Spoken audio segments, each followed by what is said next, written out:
balikan natin ang live report ni Benedict Samson kaugnay sa mahigit 5 billion pesos na halaga ng air assets ni Ako Bicol Party List Representative Zaldico.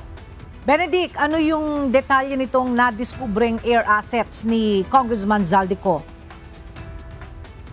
Magandang umaga, Ella. Nasa 5 bilyong pisong halaga nga ng air asset na iniuugnay umano kay Ako Bicol Party List Representative Zaldico ang isusumite ng Department of Public Works and Highways sa Anti-Money Laundering Council o AMLAC ngayong araw upang hilingin ang pag-freeze sa mga ito.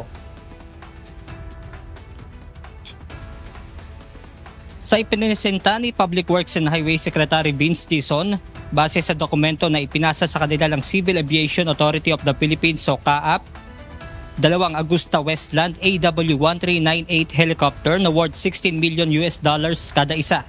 Isang Gulfstream 350 na eroplano na may halagang $36 million, 2 Bell 407 helicopter na tig $3 million at Bell 206B3 helicopter na aabot naman sa $650,000 na batay sa dokumento ay pagmamay-ari ng Misibis Aviation and Development Corporation kung saan umano co-chairman ang kongresista.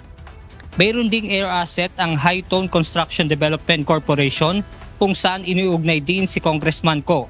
Ayon kay DPWH Secretary Vince Dizon, bukod sa AMLAC ay ipapasa rin nila ang mga detalye ng air asset sa Department of Justice at Independent Commission on Infrastructure o ICI.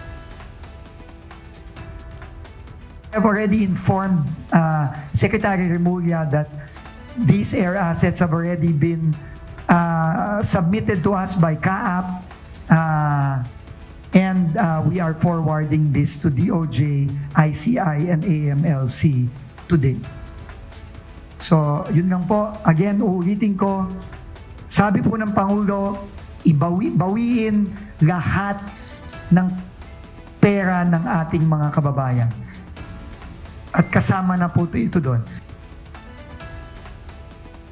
Bukod dito, inilabas din ng kalihim ang pangalan ng 10 DPWH Regional Directors at District Engineer dahil naman sa umunoy lavish lifestyle o maluhong pamumuhay at pagkakasangkot sa substandard na proyekto. Ayon kay Secretary Dizon, pinadalhan na nila ng show cause order ang mga ito upang pagpaliwanagin.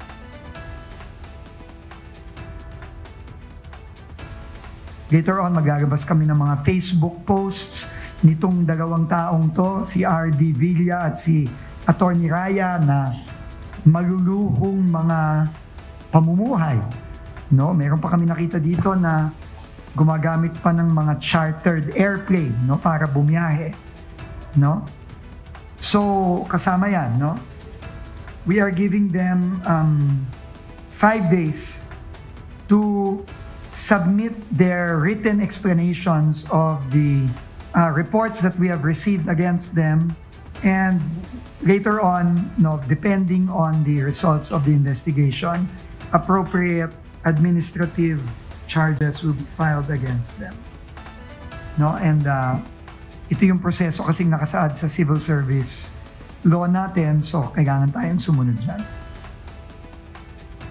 Samantala, inanunsyo rin ni Secretary Dizon ang kahilingan na pag-freeze sa nasa 500 milyong pisong halaga naman ng mga sasakyan ng ilang opisyal at kawani ng DPWH at private contractor. Kabilang sa mga ito sina dating DPWH Bulacan 1st District Engineer Henry Alcantara, Assistant District Engineer Bryce Erickson Hernandez at Engineer JP Mendoza. Sa mga contractor naman ay ang mag-asawang Pacifico at Cesara Discaya na may-ari ng St. Timothy Construction at Mark Arevalo na may-ari naman ng Wawaw Builders.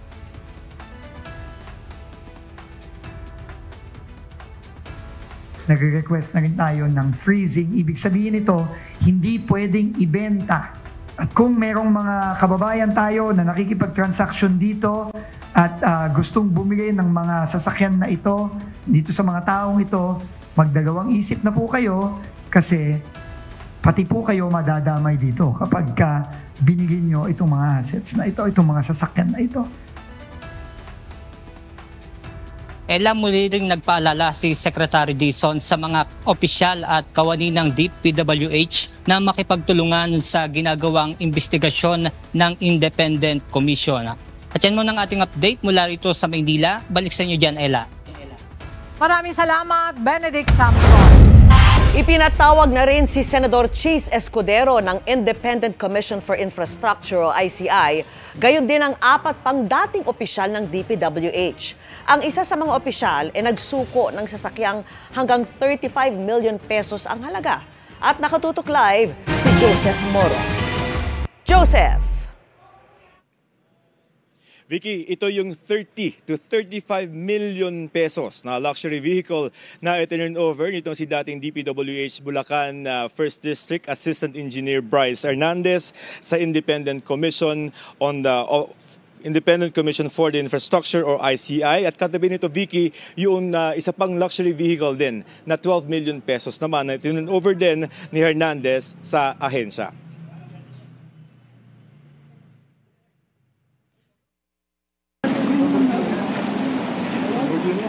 Ikalawa ito sa 3 luxury vehicle ni dating Bulacan 1st District Assistant Engineer Bryce Hernandez na ipinangako niyang isusuko sa Independent Commission for Infrastructure o ICI. Isang Lamborghini Urus na ayon sa website ng kumpanya, ang mga Urus ang kauna-unahang sports utility vehicle sa mundo. Ang halaga nito 30 to 35 million pesos. Ibinigay ni Hernandez kay ICI Chair at dating Supreme Court Associate Justice Andres Reyes Jr. ang susi ng sasakyan. Hindi na nagpa-unlock ng panayam si Justice Reyes at si Hernandez. Ayon sa abogado ni dating DPWH 1st District Assistant Engineer Bryce Hernandez, yung pagsusoli niya ng kanyang mga luxury vehicle, 2 na to ngayon. Nung Friday, GMC 12 million at ngayon Lamborghini na 30 to 35 million ay wala raw hinihinging kapalit sa gobyerno. It's the right thing to do. May mga mamahaling motorsiklo pa si Hernandez na ang sabi ni ICI Advisor at Baguio Mayor Benjamin Magalong ay isusoli, pero ayon sa kampo ni Hernandez ay pag-uusapan pa. Sir, all you said all? Lahat? Ilan yung susoli niya? Meron yung binanggit niya. Yung GMC, at may mga motor pa siyang isusoli. Mayor, yung Ferrari nandito na ngayon. Alam na namin kung saan ang location, kaya lang hindi ma-start. Kaya kailangan may dadalhin na kwan doon eh. Kasi kwan pala yun eh. Parang hybrid siya. Hindi ma-start kaya hindi nila madala rito. Pero makukuha na namin yun. Hindi pa namin napag-uusapan with regard to that. Sinabi na dati ng ICI na ipasusubasta ang mga isinukong luxury vehicles. Ngayong araw, ang mga itinuturong mga nasa likod ng kickback mula sa budget ng mga flood control projects ang ipinatawag ng komisyon. Sina dating DPWH Bulacan 1st District Engineer Henry Alcantara, Assistant Engineer Hernandez at Assistant Engineer JP Mendoza. Ipinatawag din si dating DPWH Undersecretary Maria Catalina Cabral na umanin naglako ng mga insertions sa National Expenditure Program ng DPWH kay Senador Tito Soto. Tumanggi silang magbigay ng panayam sa media. Si Alcantara halos 2 oras na humarap sa closed door na pagdinig ng ICI. Pero wala pang inilalabas na pahayag ang komisyon tungkol sa naging testimonya ng 4. Ipinatawag din sa pagdinig si dating Senate President Chis Escudero. Si Escudero at si Ako Bicol Party List Representative Saldico ang itinuturo ni House Deputy Speaker Ronaldo Puno na nasa likod ng manomalya umunong insertion sa 2025 budget. Yan ay klarong paglilihis. Nakahanda kaming ipaliwanag yan kung sakasakali. There were no insertions? Amendment sa pinapanukala ng mga miyembro ng Senado. Amendment sa pinapanukala ng mga miyembro ng Kongreso.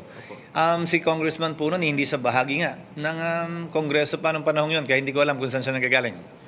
Itinanggi din ni Escudero na may small committee sa BICAM. Sir, when the ICI asks you, is there a small committee that inserts flood control projects? Wala at hindi ako bahagi noon at hindi flood control projects dahil ang alam kong komite ay nagre-reconcile ng pagkakaiba ng dalawa.